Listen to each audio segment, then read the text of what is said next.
kita akan membahas materi tentang karakteristik peserta didik. Di mana karakteristik peserta didik itu masing-masing berbeda.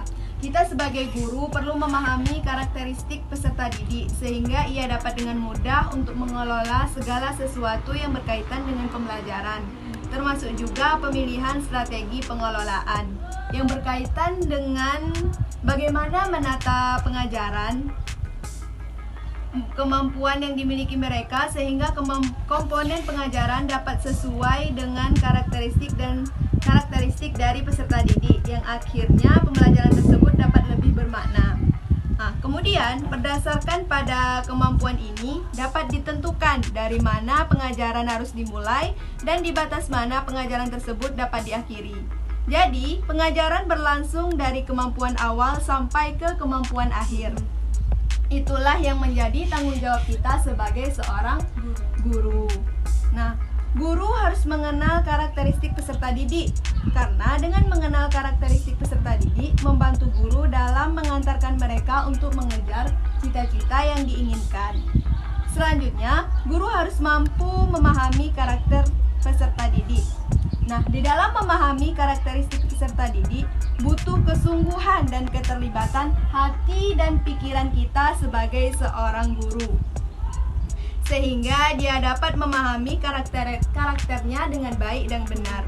Kemudian, tujuan yang diinginkan dari memahami karakteristik awal peserta didik adalah untuk mengkondisikan apa yang harus diajarkan.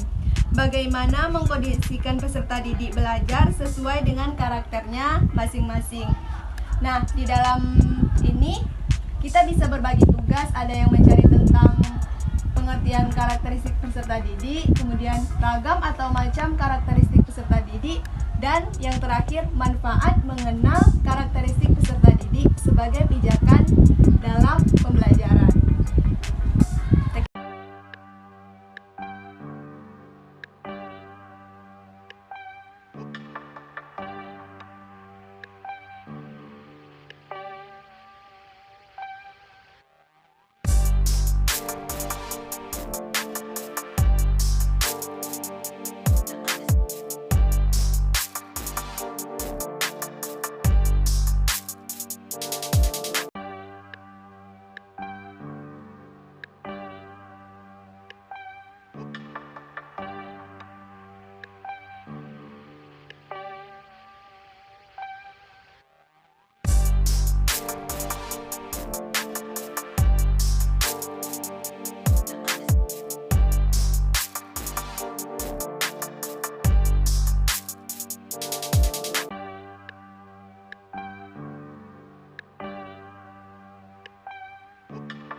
Nah, teman-teman, di dalam modul belajar mandiri ini aku menemukan tentang pengertian karakteristik peserta didik, di mana karakteristik ini berasal dari kata karakter yang berarti ciri, tabiat, watak, dan kebiasaan yang dimiliki oleh seseorang yang sifatnya relatif tetap.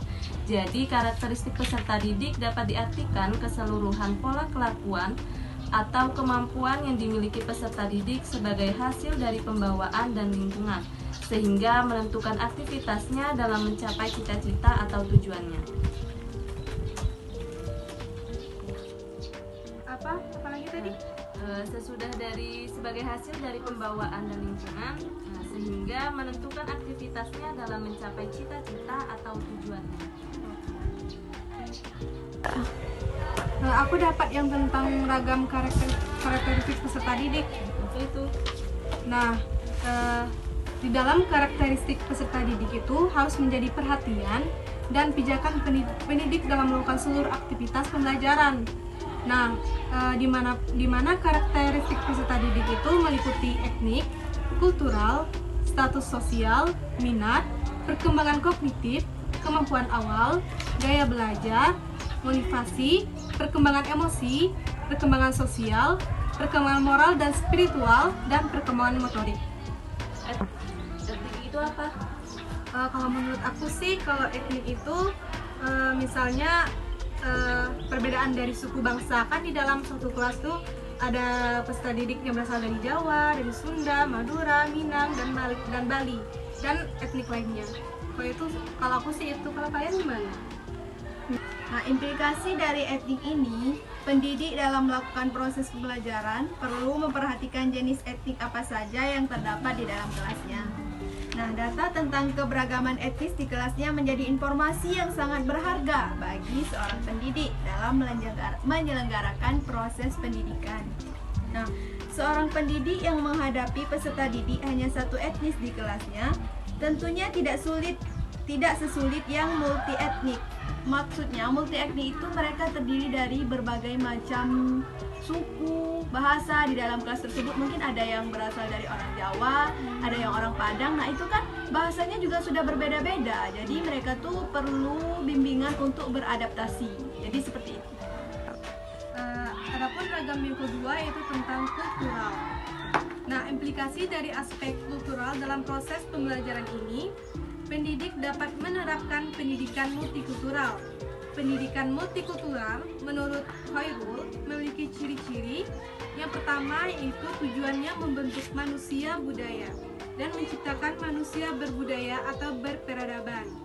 Yang kedua, materinya mengajarkan nilai-nilai luhur kemanusiaan, nilai-nilai bangsa, dan nilai-nilai kelompok etnis kultural. Yang ketiga, metodenya demokratis yang menghargai aspek-aspek perbedaan dan keberagaman budaya.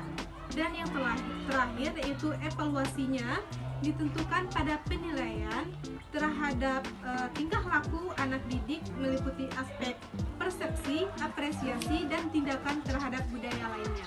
Berarti ciri-cirinya ada 4. Iya.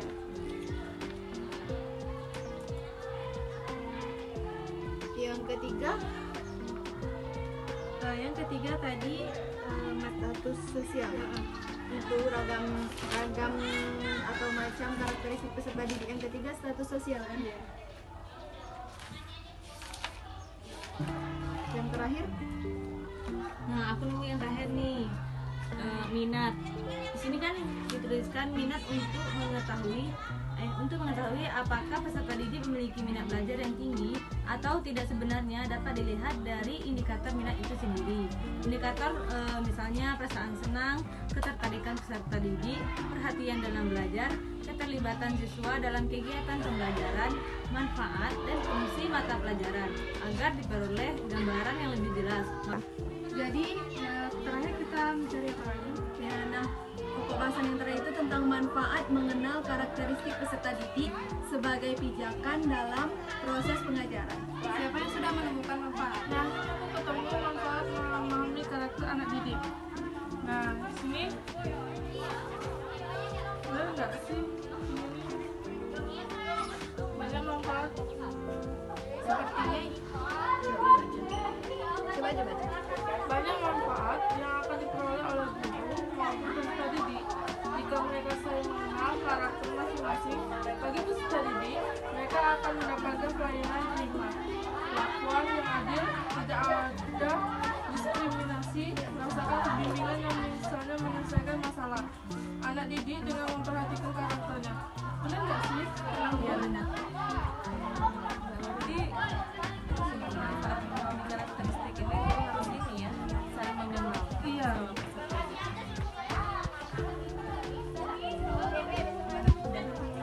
Berarti udah semua kan bahasanya? Nah, jadi kesimpulan dari semuanya itu yaitu peserta didik dalam suatu kelas atau satu sekolah memiliki karakteristik yang berbeda-beda. Perbedaan yang ada perlu dikelola secara baik. Namun, jika perbedaan tersebut tidak dikelola secara baik, maka akan menimbulkan masalah-masalah dalam pembelajaran. Nah, karakteristik peserta didik ini banyak ragamnya.